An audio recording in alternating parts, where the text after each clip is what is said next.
I think we'll finish well tomorrow afternoon. We'll have a great game and win the best win. Thank you very much, gentlemen, for the table. Thank you very much for the interest.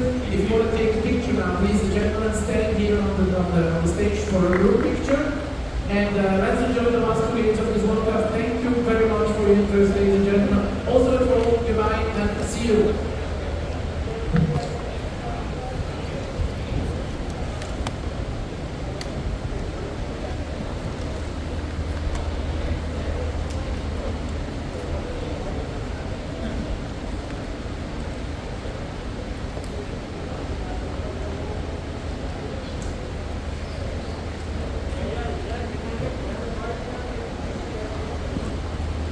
Ова е можност за фотографија, еве по завршување на брифингот, можност за фотографија заедничка со сите учесници на оваа панел дискусија.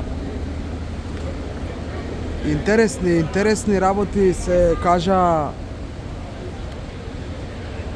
Интересни работи се кажа на оваа панел дискусија, но тоа што тебе ти остави најголем впечаток е моментот околу голманите, а? Да, и 2% кои ги изнесе Арсен Венгер и неговата група покажуваат дека бројот на интервенциите на голманите при изведување на корнери и при изведување, односно при одбрана на упатените удари од слободен удар се значително зголемени дури за 84 или 93%.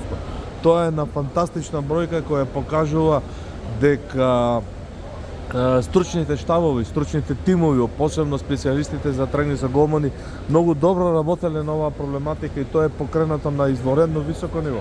Имаше многу интересни работи, интересни факти извадени од ова светско првенство. Низ бројки ни разговара и дава стручни мислења и од голманска позиција, како се викаше, ги имаме запишано имињата прецизно, ќе ги можеме да ги кажеме. Значи Арсен Венгер и Клисман. Мистер Зубе е голманот кој бранел за Швајцарија.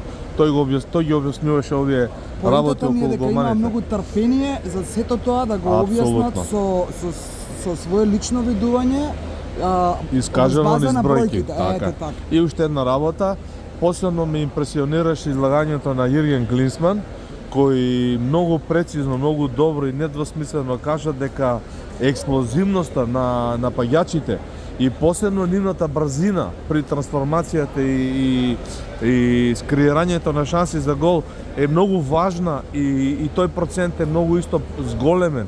Односно, голем број на голови се постигнати врз база на тие перформанси или елементи на фудбалската игра. А нешто на тема судењето?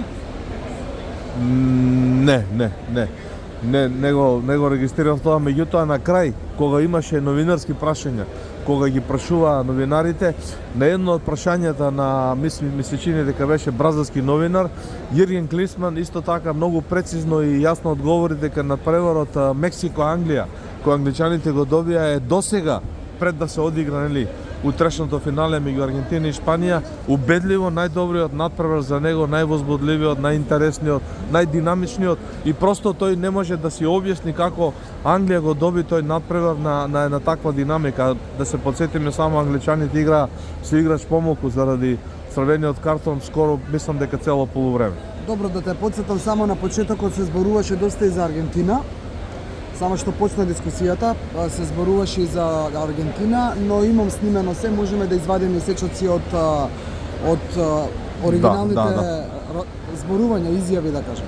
Ама топик, односно тема или акцент беше ставен на 3 репрезентации. Тоа е малку интересно, на Шпанија и на Аргентина, кои се нели финалисти, и на Франција како трета репрезентација. Зборувам за топикот, за акцентот и за темите. Врз база на бројки, Франција беше третата репрезентација која беше експлоатирана и обработена од оваа стручна група на Арсен Венгер. Уште ова ќе кажам, еве го Другутов во камера, само да знаете дека Другутов се разболе пред финалето денеска со една македонска жолта ракија, може да се оправи. Се смрзнавме, кажав и претходно, се смрзнавме овдека во овој. Што е ова, како се нарекува ова површина? Ова е working center. Зошто е волку ладно? Па ладно, не знам. Вака ладно не би било од Джоханесбург 2010 година. Смрзнувачка, дечки, смрзнувачка. Смрзнувачка. And our final shuttle to Pozdrav. Sekakis